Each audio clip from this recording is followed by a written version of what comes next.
Żagħżugħ ta' 26 sena residenti ħaż-Żewġ sofra ġrieħi gravi meta kien involut f'inċident ta' traffiku fil-limiti ta' Kennedy Grove f'San Pawl il-Baħar.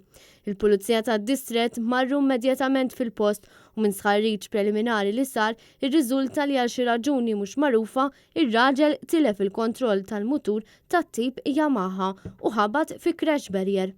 Fuq il-post issejħu membri mid-Dipartiment tal-Protezzjoni Ċivili kif ukoll tim mediku tal-emerġenza mill-Isptar Mater Dei li ta' l-ewwel għajnuna lis-sewwieq tal-mutur. Huwa ttieħed b'ambulanza l-Isptar Mater Dei fejn ġie ċertifikat li sofra ġrieħi gravi. L-investigazzjonijiet tal-Pulizija tad-Distrett dwar dan l-inċident għadhom għaddejjin. Raġel ta' 62 sena tisofri minn ġrieħi gravi wara inċident bil-mutur fi triq l-Imġarr fl-Imġarr.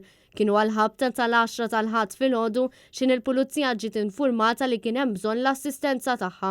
Il-Pulizija tad-Distrett marru immedjatament fil-post u minn sħarriġ preliminari rriżulta li seħħet ħabta bejn vettura tat-tip BMW misjuqa minn mara ta' 45 sena residenti l-Mosta u mutur tat-tip Honda misjuq mir-raġel.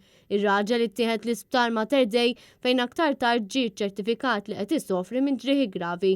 L-investigazzjonijiet tal-Pulizija tad-Distrett dwar dan l-inċident għadhom għaddejjin.